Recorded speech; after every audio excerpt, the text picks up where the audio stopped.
Patent law.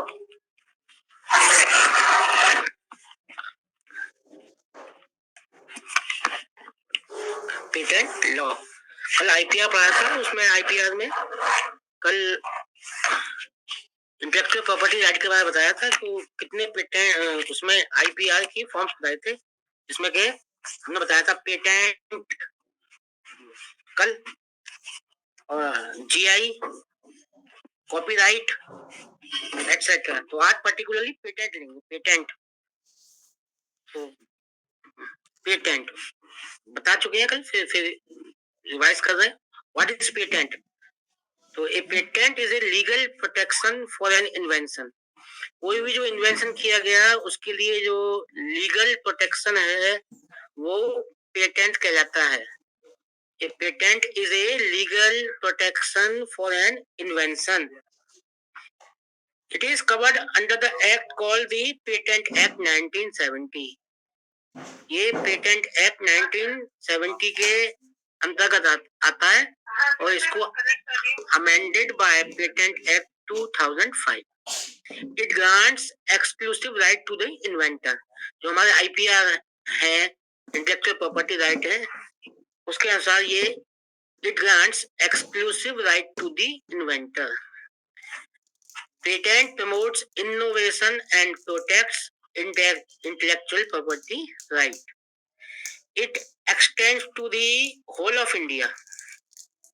अगर patent India में मिला है तो ये पूरी इंडिया में ये पेटेंट जो एक को मिला है वो लागू होगा।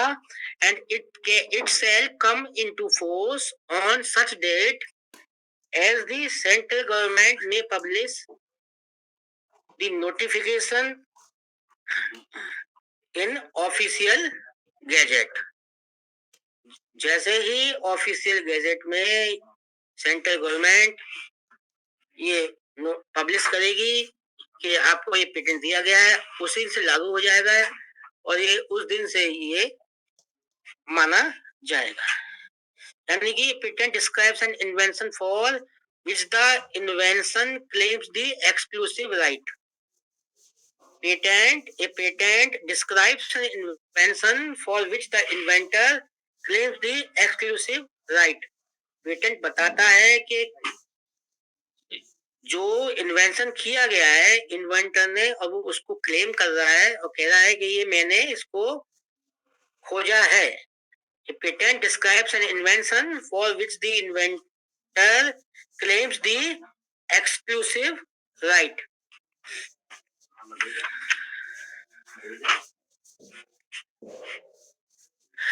A patent describes an invention for which the inventor claims the exclusive right. Invention patentable if कोई भी इन्वेंशन कब पेटेंटेबल होगा? जब when it is new माने नोवल हो, यूजफुल हो, नया हो और यूजफुल हो, साथ में नॉट ऑब्वियस, ऐसे ही ना हो बस हमने खोज दिया, हाँ ये हमने खोजा, मतलब उसकी कोई not obvious. pertains to patentable subject matter। जो पेटेंट एक्ट में दिया गया है कि कितने क्या क्या चीज पेटेंट हो सकती है, it comes under this pertains to patentable matter। मतलब कहने का ये है कि IPA means Indian patent act 1970 के अनुसार जो हम बोल रहे हैं pertains to patentable subject matter, यानी कि सेक्शन 3 जो इसका कहता है कि व्हाट आर नॉट इन्वेंशंस, कि क्या इन्वेंशंस नहीं है। इसका मतलब कि pertains to patent और क्या इन्वेंशन है। सेक्शन 3 बोलता है कि what are not inventions means state about the inventions which are not patentable. है तो an invention which is फ्राइवोलस।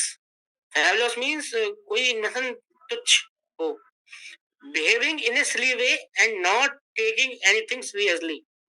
Invention which is frivolous or which claims anything obviously contrary to well-established natural laws, which causes serious prejudice to human or plant life or animal life or health or recording in progress.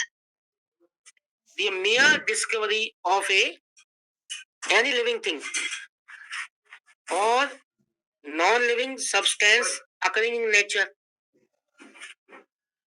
ठीक है, तो यानी कि the non-living substance or any living discovery of any living substance or non-living substance occurring in nature.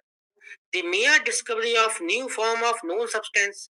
कोई substance हमें मालूम है, हमने उसकी new form को बता दिया. Which does not result in enhancement of non-efficacy of that substance. Or the mere discovery of any property.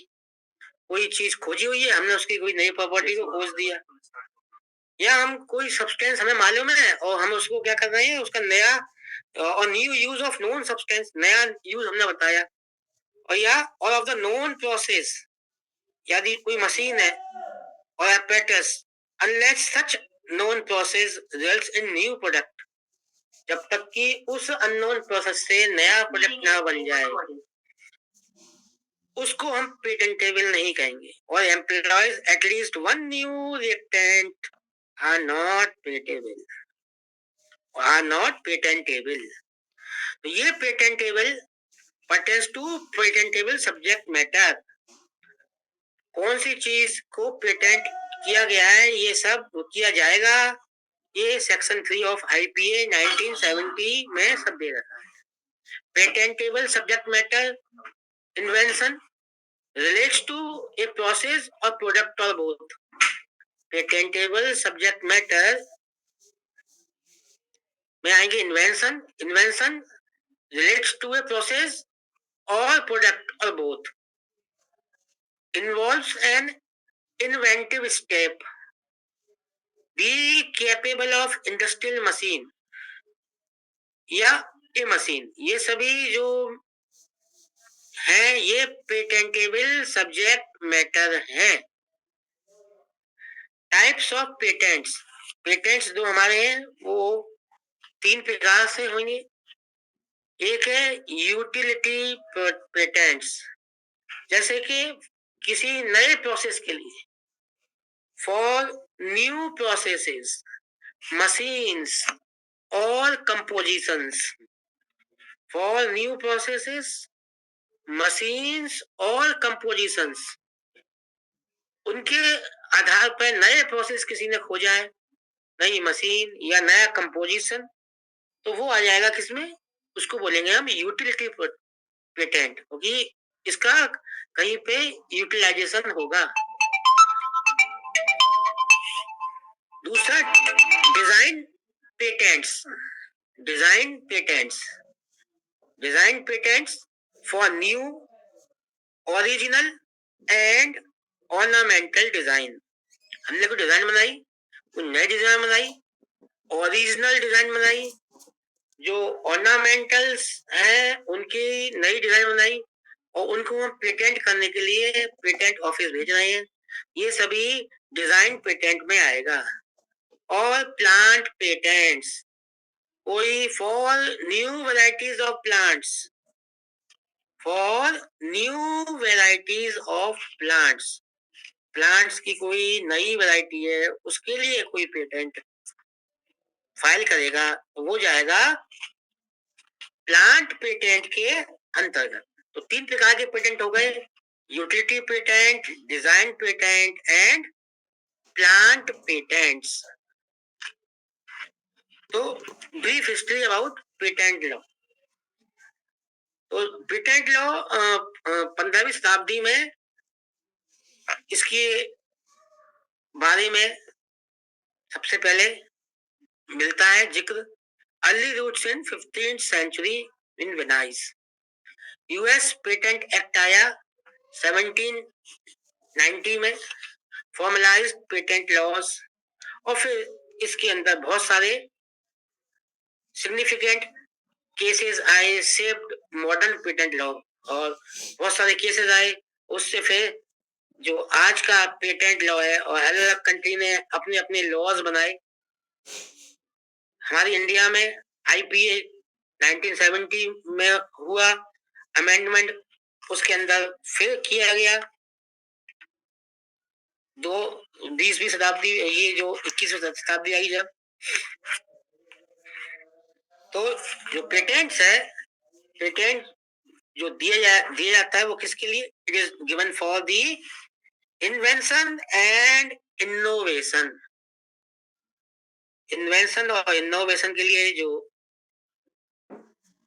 IPR है, जो right granted by a government to an inventor, rights granted by a government to an inventor to exclude other from limiting manufacturing, using or selling the invention in question for commercial use during the specified period. The patent का मतलब right granted by a government to an inventor, inventor को right दिया गया to exclude other from manufacturing, using और selling. हमने कोई चीज बनाई, दूसरा उस चीज को ना मैन्युफैक्चर कर पाए, ना सेल कर पाए और ना उसका कॉमर्शियल यूज कर पाए। इसके लिए पेटेंट लॉ स्टार्ट हुआ। हमने बताया कि 3 प्रकार के patent, utility patent, design patent, grant patent. अब पेटेंट के लिए क्या आवश्यकता है? Requirements for patentability. Patentability, requirements for patentability. सबसे पहले जो हमने बताया, पहले novelty, invention must be new. जो भी हमने खोजा है वो नया होना चाहिए, है ना। हम ले आए थे ये पंखा है, ये इसकी 4 पंखड़ी है, इसकी 5 पंखड़ी है, ये है तो ये फैन ही है ना। इसका काम क्या है? हवा देना। इट मीन्स नोवेल्टी होनी चाहिए उसके अंदर, है ना। फैन कोई लेके आए, हवा लग रही है हमें, अब उसमें हमने क्या नई डिजाइन बनाई उसकी, या उसके अंदर हमने क्या सर्किट है, क्या है, वो नया क्या है। दूसरा utility, the invention must have practical use. Invention का क्या होना चाहिए? जो भी इन्वेंशन किया है उसका यूज क्या है हमारे लिए। Non obviousness, it must not be obvious to experts. Non obviousness ना, रिक्वायरमेंट्स फॉर मतलब कुछ ऐसा होना चाहिए कि लोगों को लगे कुछ नया है, इसका कुछ यूज है, ऐसे ही नहीं है। It must not be obvious to experts. तो steps to obtain a patent, अगर हमें पेटेंट चाहिए तो हमें क्या करना होगा? पेटेंट चाहिए तो, है ना, तो कॉन्सेप्चुअलाइज योर आइडिया। पहले हमें एक आइडिया पर फोकस करना होगा। हमने कोई चीज, किसी भी चीज पे कार्य कर रहे हैं तो conceptualise your idea, conduct a thorough patent search. पहले हमने कॉन्सेप्ट को क्लियर कर लिया, अपने आइडिया को क्लियर कर लिया, निष्कर्ष पे पहुंच गए। अब हम देखेंगे conduct a thorough patent search कि और किसी को उसके ऊपर पेटेंट तो नहीं मिल गया। फिर हम क्या करेंगे? फिर हम एक एप्लीकेशन फाइल करेंगे और उस फाइल एप्लीकेशन फाइल करने के बाद उस एप्लीकेशन का एग्जाम करेगी, पेटेंट ऑफिस में डालेंगे, उसके वेरियस स्टेप्स होते हैं और फिर इसका अप्रूवल मिलेगा। जैसे कि हमने पेटेंट इंडिया के अंदर patent filing procedure in India, मतलब जैसे कि हमने पहले आइडिया बना लिया, अब हमने एक क्या किया कि पेटेंट फाइल कर दिया। पेटेंट फाइल कर दिया तो उसके बाद क्या होगा, गवर्नमेंट ऑफ इंडिया लगभग 18 महीने में क्या करेगी, उसको पब्लिश कर देगी कि इन लोगों ने इस चीज, इन व्यक्तियों ने इस चीज के ऊपर पेटेंट मांगा है। पब्लिकेशन हो जाएगा। तो उन पब्लिकेशन की जब मांगेंगे, जैसे आपने कहा कि मुझे पेटेंट चाहिए, तो इसमें काफी प्रोसेस होते हैं, जैसे कि प्री ग्रांट अपोजिशन हो गया। जैसे ही पब्लिकेशन हुआ और किसी ने कह दिया कि मैंने इस पे मांगा है, ये वो कंडीशन बन रही है जब हमने पेटेंट के लिए अप्लाई किया और किसी ने उस पर प्री ग्रांट अपोजिशन लगा दिया। तो फिर क्या होगा, इनिशियल प्रोसीजर होगा, हियरिंग के लिए बुलाया जाएगा और फिर वो डिसीजन देंगे। डिसीजन में अगर आपको सही पाया गया तो आपके प्रोसेस आगे बढ़ जाएगा, और डिसीजन में अगर उन्होंने बोला कि नहीं, ये किसी और ने पहले पेटेंट फाइल किया हुआ है इसी काम के ऊपर, तो वो आपको रिफ्यूज कर दिया जाएगा। इनकेस अगर किसी ने प्री ग्रांट अपोजिशन ना किया तो क्या होगा, तो पब्लिकेशन के बाद रिक्वेस्ट फॉर एग्जामिनेशन, फिर रिक्वेस्ट फॉर एग्जामिनेशन डाली जाती है। उसके बाद पहली एग्जामिनेशन रिपोर्ट आएगी।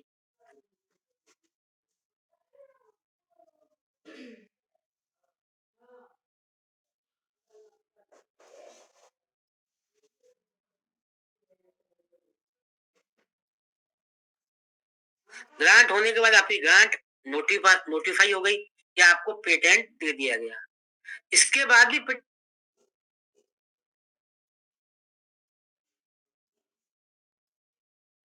यानी कि पेटेंट मिलने के बाद भी पोस्ट ग्रांट अपोजिशन लग सकती है। अगर पोस्ट ग्रांट अपोजिशन लग गया उसमें, तो फिर दो काम होंगे, या तो रिफ्यूज कर दिया जाएगा या फिर आपको ग्रांट पेटेंट फाइनली ग्रांट हो जाएगा। इस बीच में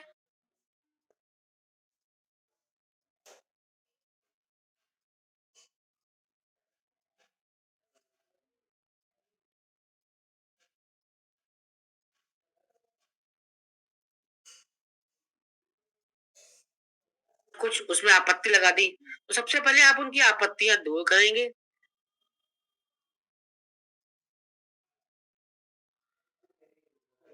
उसकी हियरिंग होगी, और हियरिंग में दो काम होंगे, या तो आपको ग्रांट हो जाएगा या फिर रिफ्यूज हो जाएगा। और ये जो प्रोसेस है,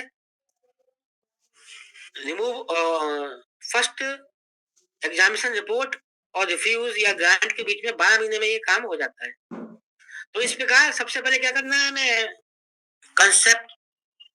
कंसेप्चुलाइज योर आइडिया, फिर हम conduct a thorough patent search, हम पेटेंट सर्च करेंगे, एक एप्लीकेशन फाइल करेंगे। मैंने अभी बताया है कि हम जब फाइल है पेटेंट एप्लीकेशन, जहाँ एप्लीकेशन करेंगे और फिर अंडरगो एग्जामिनेशन एंड अप्रूवल, तो यहाँ से हमें ये पेटेंट मिल जाता है। तो क्या फाइल, सीधा सीधा प्रोसेस बताता हूँ मैं, कि फाइल हमने एप्लीकेशन करी, गवर्नमेंट ने उसको पब्लिश कर दिया, रिक्वेस्ट आई फॉर एग्जामिनेशन, और अगर सीधा सीधा बताना है अभी, अगर कोई उसमें गलती नहीं आती है तो फर्स्ट एग्जामिनेशन रिपोर्ट आएगी, आप उनकी फाइलिंग रिस्पॉन्स कर देंगे और आपको ग्रांट हो गया, और ग्रांट फिर नोटिफाई हो गई। ठीक है, कमी क्या थी, एक प्रोसेस हमने फाइल किया, पेटेंट पब्लिकेशन हुई, रिक्वेस्ट फॉर एग्जामिनेशन, वहां कोई कमी आ गई, उस कमी को हमने रिमूव किया, रिमूव करने के बाद फिर उसकी हियरिंग हुई, और हियरिंग करने में फिर उन्होंने कहा कि इसमें कुछ कमी है, तो हियरिंग करने के बाद उसको हमने सही कर दिया। वहां दो चीज होंगी, या तो वो रिफ्यूज हो जाएगा या हमें ग्रांट हो जाएगी। तो हम सीधा सीधा मान के चल रहे हैं पहले कि हमने फाइलिंग करी, फिर पब्लिकेशन, फिर रिक्वेस्ट फॉर एग्जामिनेशन, फिर फर्स्ट एफईआर रिस्पॉन्स फाइल कर दिया, ग्रांट हो गई, और ग्रांट नोटिफाई हो गई। पेटेंट एप्लीकेशन टाइप्स, तो जो एप्लीकेशन जो हम पेटेंट की हम डालते हैं उनकी टाइप्स क्या क्या हैं। एक होती है टेम्परेरी एप्लीकेशन, टेम्परेरी और लेस फॉर्मल, तो मतलब एक फॉर्मल, लेस फॉर्मल। दूसरा है non provisional application, non provisional, इसमें हम पूरी फुल एप्लीकेशन हम डालेंगे for examination, full application for examination. Provisional application हमने अभी टेम्परेरी डाल दिया और हमें कुछ समय के बाद उस एप्लीकेशन को पूरा फाइनली हमें उसको संशोधित करके डालना होगा। अगर हमने प्रोविजनल डाली है तो हमें प्रोविजनल को कुछ समय के बाद नॉन प्रोविजनल में बदलना पड़ेगा। Filling of application with provisional specification, और फिर उसके बाद क्या करना पड़ेगा हमें, विद कंप्लीट स्पेसिफिकेशन। उसके बाद तीसरी तरह की है international application under the PCT system. एक तो हम अपने देश में पेटेंट के लिए अप्लाई करेंगे और तीसरी एप्लीकेशन है हम विदेश में भी अप्लाई कर सकते हैं। यानी कि सिंपल प्रोसीजर बताता हूं मैं। हमने फाइलिंग कर दी एक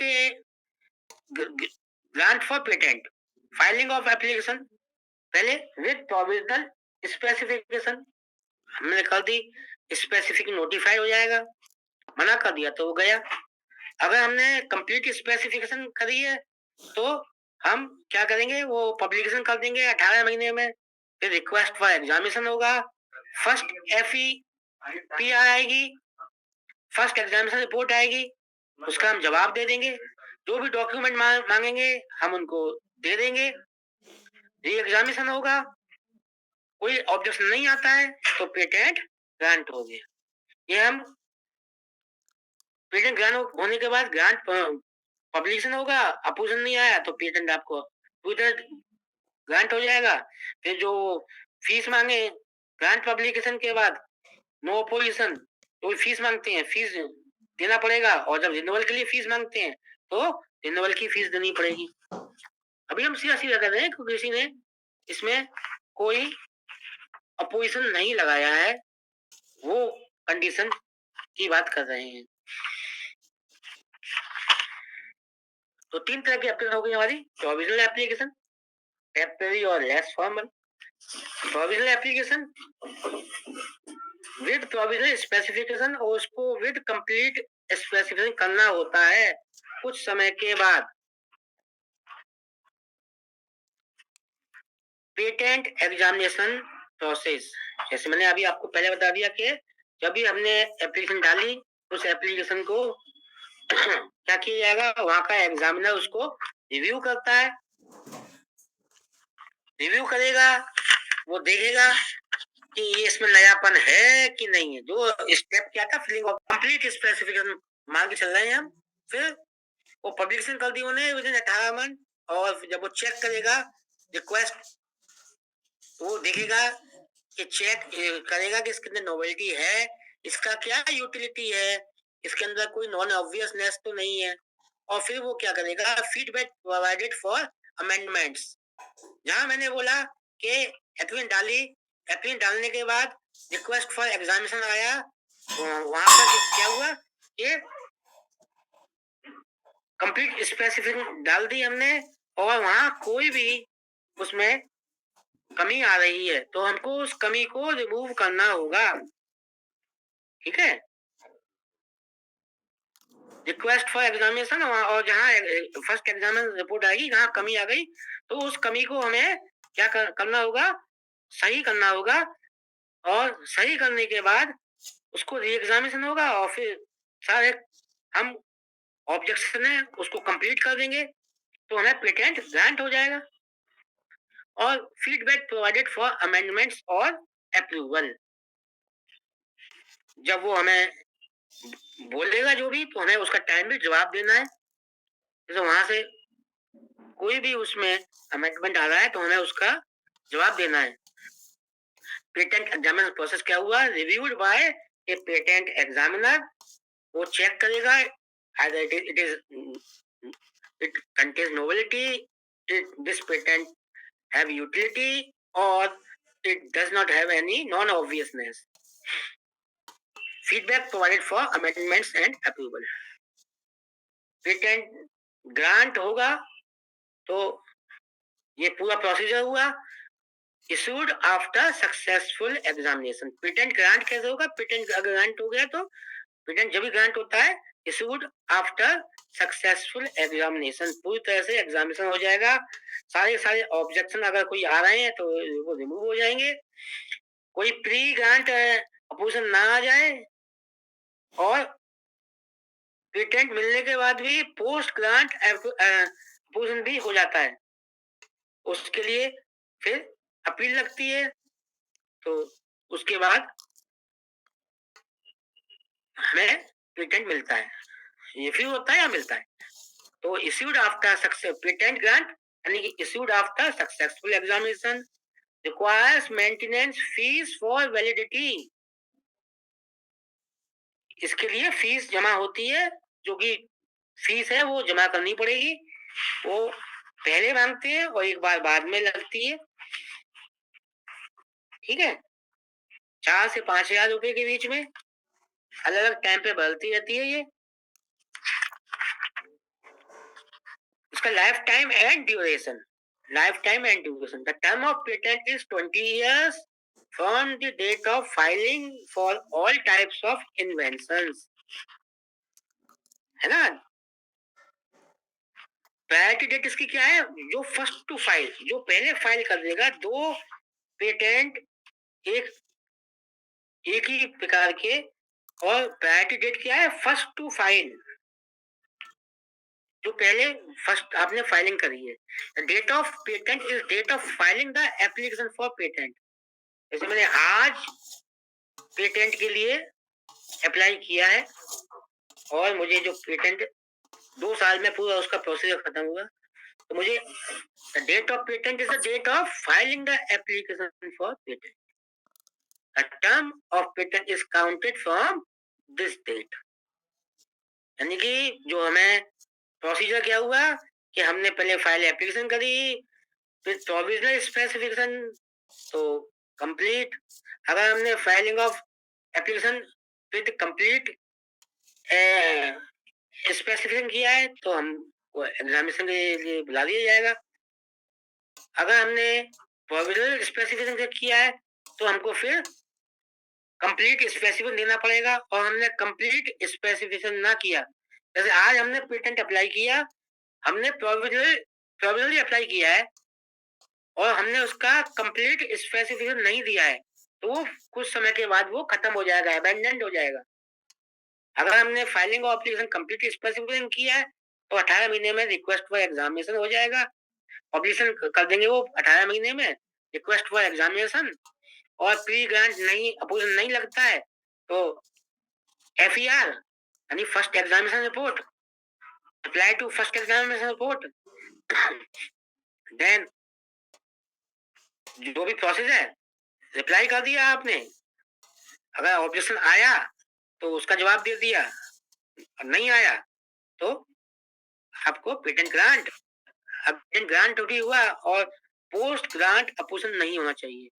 पोस्ट ग्रांट अपोजिशन हो गया, कुछ लोग देर करने के लिए सामने वाले को पोस्ट ग्रांट अपोजिशन भी लगा देते हैं तो उसकी हियरिंग होगी और हियर होने के बाद आपको पेटेंट मिल जाएगा। तो 20 साल के लिए मिलेगा। 20 साल बाद आपको रिन्यू कराना है तो इसकी रिन्यूअल फीस जमा करानी पड़ेगी। प्रायोरिटी डेट क्या होती है? First to file, and date of patent is the date of filing the application patent. The term of patent is counted from this date. Patent infringement, कब हमारा जो पेटेंट है वो हमारा पेटेंट सीज कर जाएगा। Patent infringement occurs when a patent is used without permission. और it can lead to litigation, fines और सेटलमेंट्स। किसी से हमने सेटलमेंट कर लिया है, फाइन कर लिया है, तो हमारा पेटेंट इन्फ्रिंजमेंट हो जाएगा। अब हम क्वेश्चन लिख रहे हैं, आप आंसर दे दीजिए। मैं बता चुका, 20 साल के लिए मिलता है। अब यदि किसी ने हमारे यदि किसी ने हमारी जो पेटेंट है उस पे पोस्ट, जैसे मैं बता रहा हूँ ना कि एक तो प्री ग्रांट अपोजिशन होता है, एक होता है पोस्ट ग्रांट अपोजिशन। तो डिफरेंट कैसे करना है हमें, ये हमें डिफरेंट करना है इन्फोर्समेंट थ्रू कोर्ट्स और सेटलमेंट। जैसे इन्फोर्समेंट कोर्ट्स में होता है, जैसे कोई हमारा पेटेंट यूज कर रहा है तो फिर कोर्ट में सेटलमेंट होता है या जो भी हो। रेमेडीज इंक्लूड डैमेजेस और इंजंक्शंस। तो जो भी उस पेटेंट, हमारा पेटेंट का यूज वो कर रहा है, तो हमें जो भी डैमेज हुआ है उसका वो हमें खामियाजा भुगतेगा, हमें वो पेमेंट देगा। और इम्पोर्टेंस ऑफ लीगल काउंसिल, और लीगल काउंसिल, लीगली हमें कोई नुकसान हो गया है तो उसके लिए उसको प्रिजन प्रिजन या तो फाइनेंशियली वो सफर करेगा, या फिर किसी का पेटेंट का यूज करना तो प्रिजन में ही हो सकती है, उसे जेल। Exceptions and limitations, some patents cannot be enforced. Example include compulsory licensing or fair use, and some exceptions are public policy considerations. तो ये जो पब्लिक पॉलिसी के लिए होते हैं, ऐसे पेटेंट्स का यूज हमारी गवर्नमेंट कभी भी कर सकती है, वो उनके लिए हमें नहीं ला सकते। जैसे किसी कंपनी ने या किसी आदमी ने, जस्ट एग्जांपल देता हूँ, वैक्सीन बनाई कोरोना के लिए, उसने बना दी और वो कहे कि मेरा पेटेंट है, मैं ही यूज करूंगा, ऐसे दूसरा नहीं कर सकता। तो पब्लिक इंटरेस्ट में वो उसे दूसरे भी गवर्नमेंट फिर ले सकती है। इसी का प्रकार आता है international patent law. Three treaties include Paris convention and trips agreement. Trips agreement हुआ, ये सब इंटरनेशनल पेटेंट लॉ के बारे में ये जो एग्रीमेंट हुआ। Patent system differ across jurisdiction. ये जो पेटेंट सिस्टम है ये अलग अलग जगह अलग अलग हो सकता है। तो हमको इंडिया में पेटेंट मिल गया और हम वो कहें कि हमें यही पेटेंट हमें विदेश में मिल जाए, तो ये जरूरी नहीं है कि वही पेटेंट हमें विदेश में मिल जाए। और importance of patent cooperation treaty, तो द इंडियन पेटेंट एक्ट जो 1972 में लागू हुआ था और उसके 24 साल बाद तक इसमें कोई चेंज नहीं हुआ था। फिर इसका में अंदर अमेंडमेंट हुआ 1999 में, 2002 में और 2005 में, और भी कुछ अमेंडमेंट 2018 में भी हुए। तो in 1994 India joined the World Trade Organization WTO and become signatory of trade related intellectual property system। तो हमने, है ना, तो in 1994 India joined the WTO and became signatory of trade related intellectual property system TRIPS। उसके 10 साल बाद 2004 में India achieved complete compliance with trips agreement and IPA 1970। जो हम इंडियन पेटेंट एक्ट 1970 उसमें अमेंडमेंट हुआ 2005 में, और फिर the IPA 2005 introduce product patents. दो 2005 act allows, the 2005 act allows. तो 2005 में जो एक्ट अलाउ हुआ उससे क्या हुआ, pharmaceutical patents and allows pharmaceutical patents and prevent patent evergreening। 2005 के बाद क्या हुआ, फार्मास्यूटिकल पेटेंट्स हमारे यहाँ अलाउ हो गए। तो एक सेक्शन है आईपीए का, according to section of IPA India can take the benefits and opportunities by incremental pharmaceutical innovation. Compulsory license is used for various public interest reasons where patent owner refuse to make the invention available. Patent owner बोला कि मैं अपने invention को नहीं available करूंगा सबके लिए। उसके लिए क्या हुआ, कंपल्सरी लाइसेंस इशू होने लग गया पब्लिक इंटरेस्ट स्कीम के लिए। The IPA 2005 has an impact on the world market. तो जो इंडियन पेटेंट एक्ट 2005 का पूरे वर्ल्ड मार्केट पे प्रभाव पड़ा, क्योंकि इंडिया ने trade related intellectual property system को ज्वाइन किया 1990 WTO को 1994 में किया, और उसके 10 साल बाद टिप्स को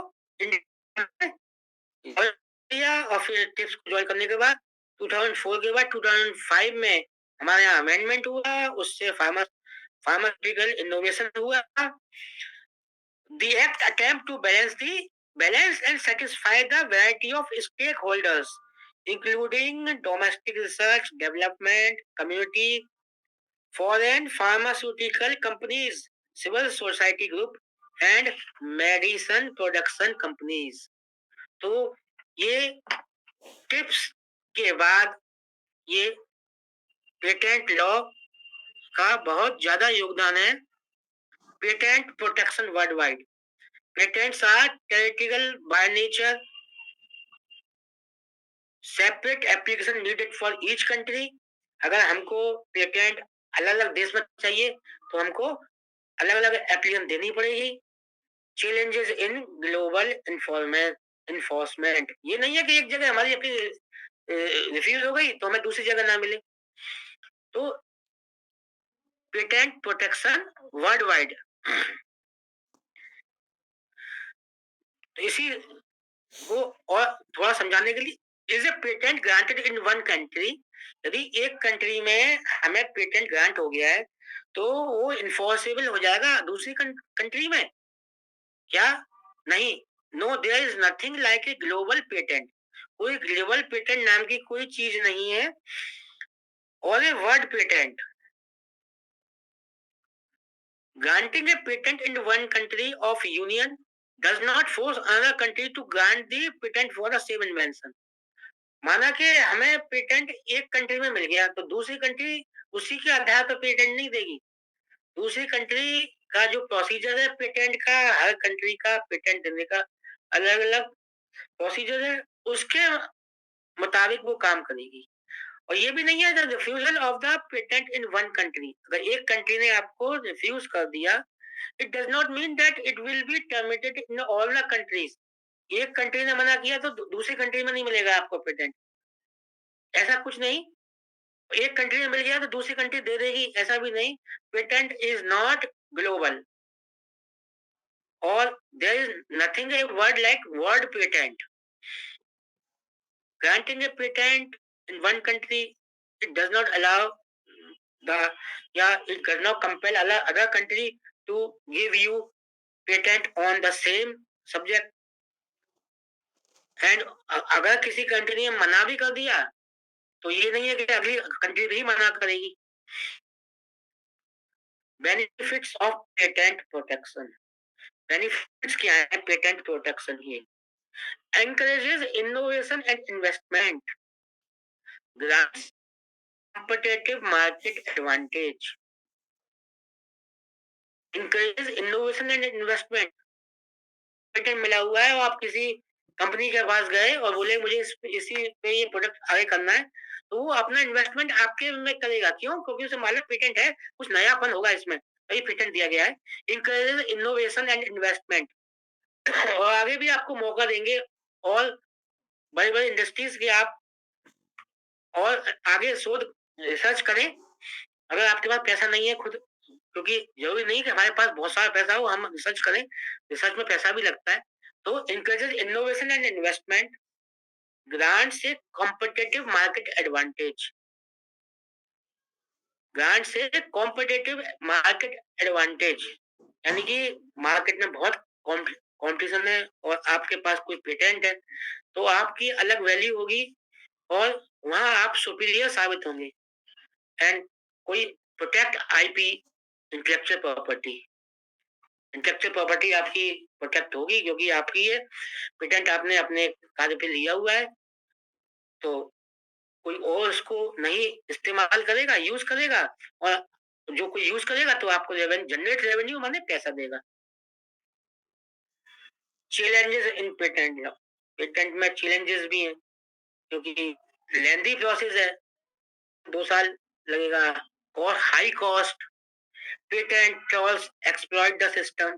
जैसे हमारा कोई सामने प्रतिद्वंदी है तो उसमें वो प्री ग्रांट अपोजिशन लगा दे, हो सकता है पेटेंट मिलने के बाद भी कुछ हमें डिले करने के लिए पोस्ट ग्रांट अपोजिशन लगा दे। तो balancing innovation with public access, तो हमको ऐसे इनोवेशन करने हैं जो हमको ही फायदा दें और पब्लिक के भी लिए भी फायदे साबित हों। कुछ फेमस पेटेंटेड इनोवेशंस जैसे कि क्या, जैसे जब जब भी हम लाइट का बल्ब देखते हैं तो पेटेंट जो फेमस है वो है light bulb. Light bulb Thomas Edison, penicillin, Alexander Fleming. और जो स्मार्टफोन जो हम टेक्नोलॉजी यूज कर रहे हैं, सबसे पहले हम जब स्मार्टफोन यूज करते हैं तो नाम सबसे पहले किसका आता है? एप्पल। तो एप्पल और सैमसंग, इनके अंदर स्मार्टफोन टेक्नोलॉजीज के पेटेंट हैं। ये कुछ मैंने कुछ एग्जांपल दिए हैं जो कि फेमस पेटेंटेड इनोवेशंस हैं। अब भारत के अंदर patent holders in India, Bharat के अंदर कितने पेटेंट होल्डर हैं? List of 10 potent, list of 10 top 10 patent holders in India comprises only pharmaceutical and biotech companies। Bharat के अंदर 10 patent holder, top 10 patent holder हैं, वो फार्मास्यूटिकल कंपनीज और बायोटेक कंपनीज हैं। एक डेट तक भारत के अंदर 184 पेटेंट थे। In India they are 184 patents. तो वो किसके पास थे? These patents are held by the Council of Scientific and Industrial Research, CSIR। और फिर उसके बाद जो पेटेंट थे वो रैनबैक्सी कंपनी के पास थे। अगर हम वर्ल्ड के, while the top 10 patent holder across the world are, पूरे विश्व में 10 मेन पेटेंट होल्डर हैं, वो आईटी कंपनीज हैं। और भारत के अंदर आज तक किसी आईटी फर्म के पास पेटेंट नहीं है। अभी कुछ वर्ष पहले एक 9 साल का बच्चा था, इसका नाम था द बॉय हृदयेश्वर सिंह भाटी। उसने एक चेस का डिजाइन किया था। तो 6 प्लेयर सर्कुलर चेस बनाई थी उसने, और वो व्हील चेयर पर था बच्चा।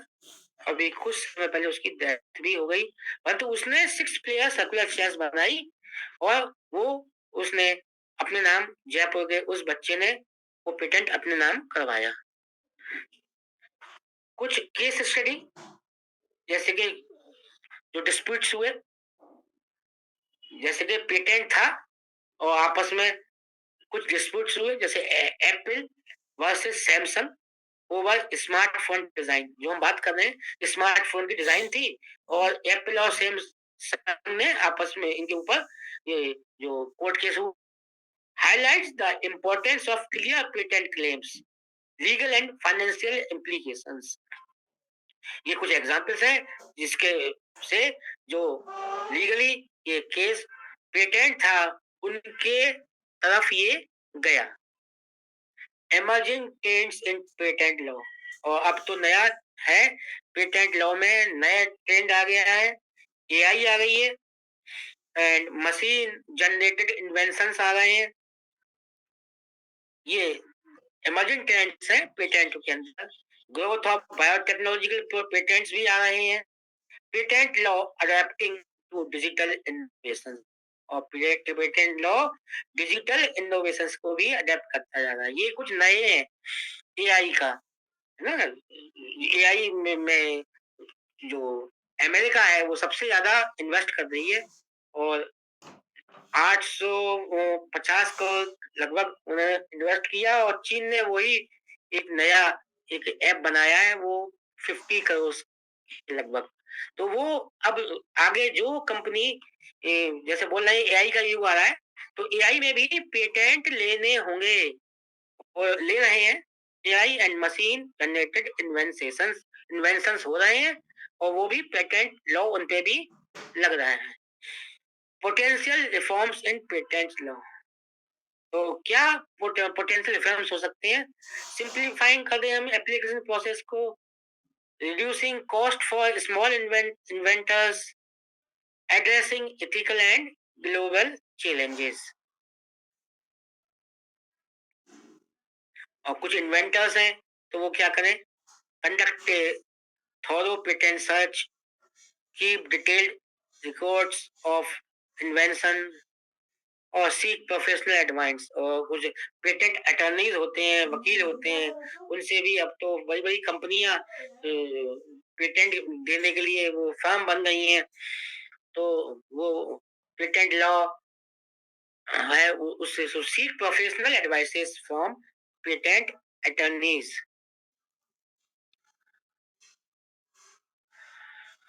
तो हमें कॉमन मिस्टेक्स हैं जो कि हमें अवॉइड करनी है पेटेंट में। फेलिंग टू फाइल अर्ली, हमें जैसे ही हमारे दिमाग में या हमने कोई काम किया तो हमें उसको तुरंत ही हमने जल्दी से ही पेटेंट फाइल करना है। Disclosing inventions before filing. और तीसरा है mistakes, failing to file early, अगर हम जल्दी फाइल ना कर पाए तो, और डिस्क्लोज कर दिया हमने इन्वेंशंस फाइल से पहले, फाइलिंग से पहले, तो भी प्रॉब्लम हो जाएगी। दूसरा उसको अपने नाम से कर सकता है। तीसरा ओवरलुकिंग इंटरनेशनल प्रोटेक्शन ऑप्शन, है ना? Overlooking for international protection option, क्योंकि मैंने बता दिया ग्लोबली है, ग्लोबली नहीं है ये। आप देखें पूरे वर्ल्ड में पर ओवरलुक ओवरलुक ना करें। अब advantage of patent registration in India, तो भारत में अगर आपने पेटेंट रजिस्ट्रेशन कर दिया तो उसका क्या एडवांटेज है? तो जो जिसके पास पेटेंट है, the proprietor has complete complete control. जिसके पास पेटेंट है तो उस प्रोप्राइटर के पास कंप्लीट कंट्रोल है, वो उसको यूज कर सकता है। यानी कि for the patent the owner has the right to utilize his idea in whatever way he want. कहने का मतलब ये इट मींस, इसका मतलब क्या हुआ? Proprietor has a complete sale and modification of the original invention. वो original invention को मॉडिफाई भी कर सकता है, as well as ability to prevent other from profiting from the same ideas। उसका पेटेंट है तो उस पेटेंट का दूसरा उस आइडिया का लाभ नहीं उठा पाएंगे। Fruitful in a longer duration, यानी कि बेनिफिट उसे आगे होगा। जैसे कि the creator will profit in a variety of ways from the selling of the innovation. It only aids in obtaining a 5% royalty but it is extremely beneficial. अगर उसे सिर्फ 5% रॉयल्टी मिल रही है और अगर कोई और इनोवेटर उसके आइडिया को लेके उसको ज्यादा पैसा देना चाह रहा है, but it is extremely beneficial to innovators who have great idea but lack of financial means to put their invention to market. परंतु वो पैसा नहीं है और अपनी इन्वेंशन को मार्केट में नहीं कर सकता है, तो अपना पेटेंट दूसरे को वो सेल कर देगा, उससे ज्यादा पैसा कमा लेगा।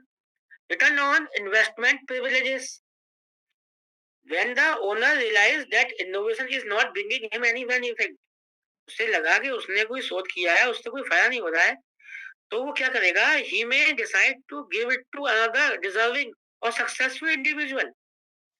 The patent right once obtained enable him to commercialize the concept, वो उसको commercialize कर देगा and earn a considerable return on his investment। तो अपने इन्वेस्टमेंट पे वो कंसिडरेबल उसको फायदा मिल जाएगा। Disclosure to general public, patent right allow the investor to gain public attention, उसको पब्लिक अटेंशन मिलेगी, which help him extend his portfolio while also raising cash market value and possible उसको business partners भी मिल सकते हैं। The inventor's competence and command of the technical subject matter are demonstrated by their willingness to share about the inventions with the general audience. All these factors work in the owner's favor by attracting top-tier investors, shareholders, business partners, and customers. और receipts and assurance. पांचवा, the benefit of patent registration begin to acquire to the investor from the first step, which is the submission of patent application. जैसे ही हमने patent application submit कर दी तो investors का ध्यान हमारे ऊपर आ जाता है। As soon as the applicant file the provisional patent application, he receives an assurance that no other person or company will be able to claim ideas identical to his invention. कोई और company उसके ideas जैसे ideas को चुरा नहीं पाएगी जैसे ही उसने पेटेंट फाइल किया।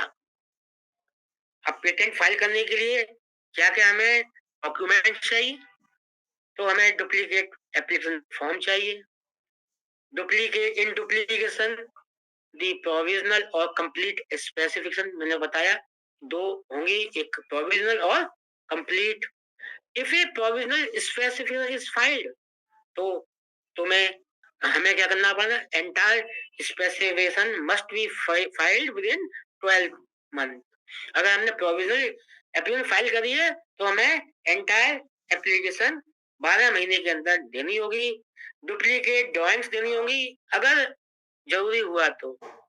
Replica of the inventions abstract, एक एब्स्ट्रैक्ट बनाना पड़ेगा। Information and undertaking in duplicate indicating the number, undertaking देनी होगी कि number, filing date, current status और भार फॉर पेटेंट एप्लीकेशन नहीं है या दिया हुआ है हमने तो भार भी दिया हुआ है तो भी बताना पड़ेगा कि हमने ये फॉरेन में भी अप्लाई किया हुआ है। प्रायोरिटी डॉक्यूमेंट देने होंगे।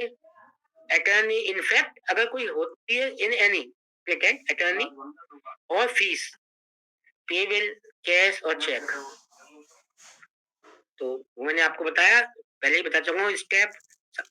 There are 4 steps for patent registration, filling of the patent application in हमें एप्रोप्रिएट पेटेंट ऑफिस में एप्लीकेशन फाइल करेंगे। Understand the process of patent registration, provisional और टेम्परेरी है तो बताया।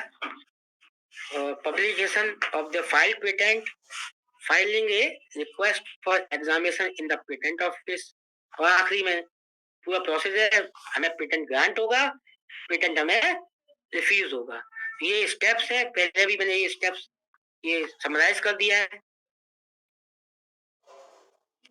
तो ये था पेटेंट के बारे में। हमें क्वेश्चन दे रहे हैं, आप उस क्वेश्चन का आंसर दे दीजिए। जल्दी कर, 58 हो गए।